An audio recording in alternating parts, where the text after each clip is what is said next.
Si tu prévois de visiter Auschwitz, tu dois sans doute te poser quand même pas mal de questions sur le lieu, sur l'organisation, enfin bref, sur plein de choses finalement.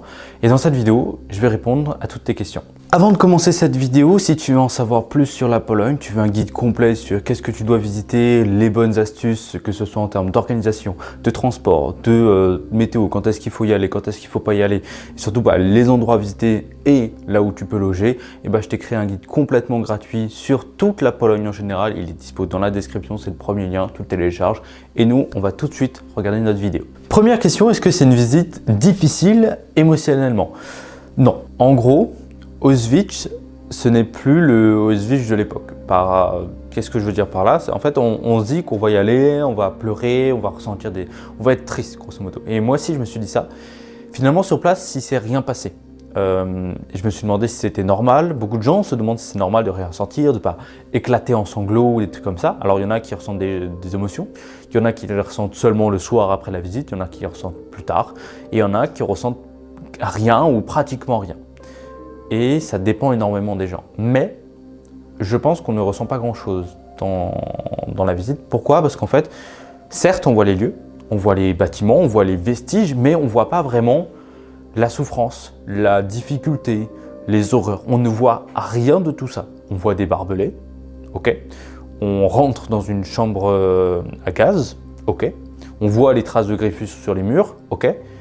Mais entre voir, s'imaginer et la réalité, ce sont des mondes extrêmement différents.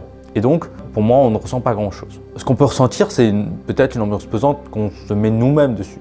Ça dépend aussi de la météo. S'il fait beau, ciel bleu, 25 degrés, on va moins ressentir que s'il pleut avec moins 5 degrés, en plein mois de décembre, tu vois. C'est complètement différent. Ça va dépendre aussi de ta préparation. C'est-à-dire, est-ce que tu as regardé des documentaires dessus?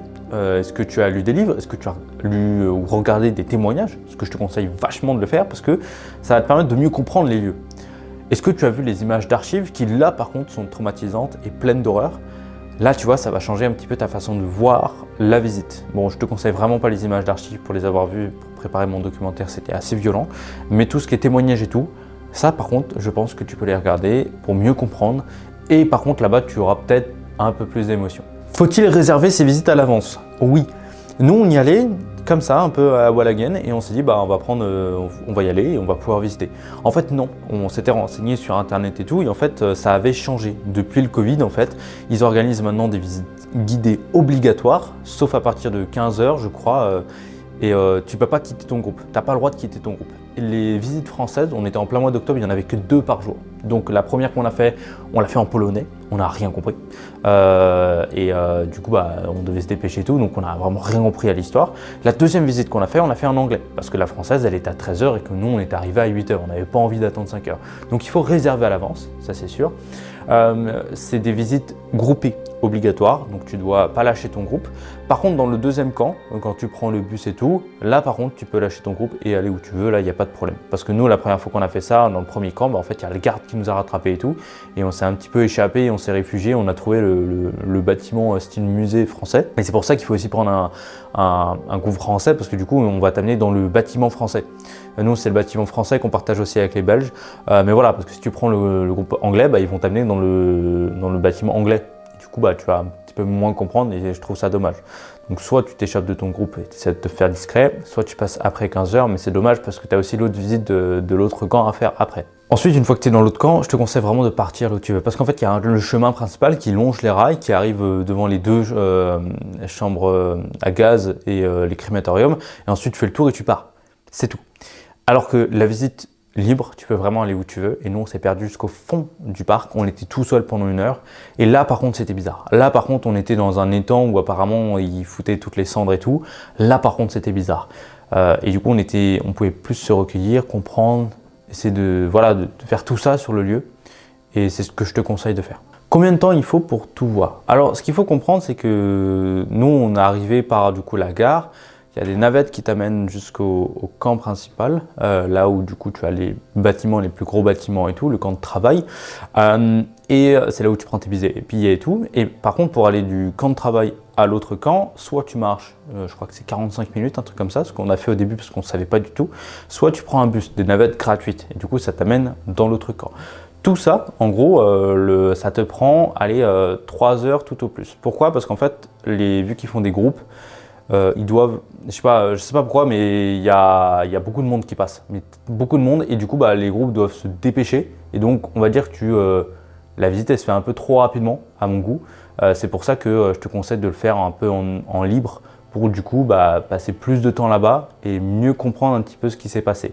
Nous, on a passé peut-être au total 15 ou 16 heures dans le camp pour mieux comprendre sur 2 jours répartis. Alors que de base, les visiteurs, en 2h30, 3 heures, ils ont bouclé toute la visite. Est-ce qu'on peut prendre des photos ou des vidéos? Oui, mais pas partout. Déjà, on ne peut pas venir avec des gros sacs dans le camp. Ça, c'est pas possible. On peut prendre des photos généralement partout, sauf dans une salle où il y a les cheveux. Ils interdisent de prendre des photos, même s'il y en a plein qui circulent sur internet et tout. Et que techniquement, j'ai vu plein de gens prendre des photos, mais ils trouvent que c'est un manque de respect de le faire. Voilà, chacun de voir, mais normalement, il faut respecter ça. Il faut aussi prendre des photos, pas des styles touristes. C'est-à-dire, hors de question de prendre la pose ou des trucs comme ça, c'est non. Ça, c'est non. On ne le fait pas. Mais tu peux prendre des photos de tourisme ou des photos de mémoire, etc. Ça, c'est pas un souci. Il y a beaucoup de photographes qui y vont. Nous, on a pris beaucoup de photos là-bas.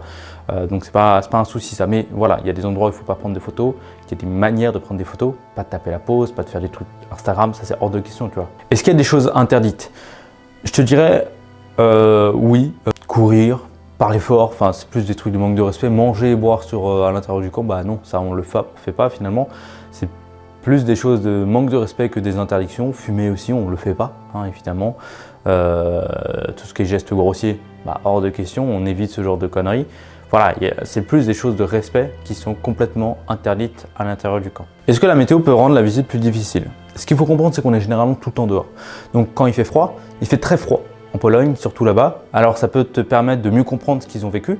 Quand il pleut aussi, en fait, une mauvaise météo, ça aggrave un petit peu l'expérience, c'est-à-dire ce que tu peux ressentir. Du coup, tu peux mieux le comprendre.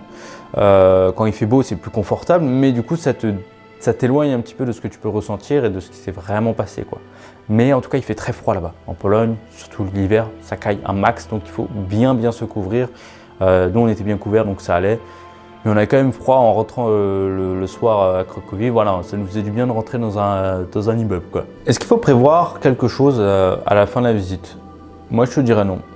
Prévois juste de rien prévoir, de rentrer, de prendre le temps, d'assimiler, d'ingérer, de comprendre tout ce que tu as vu.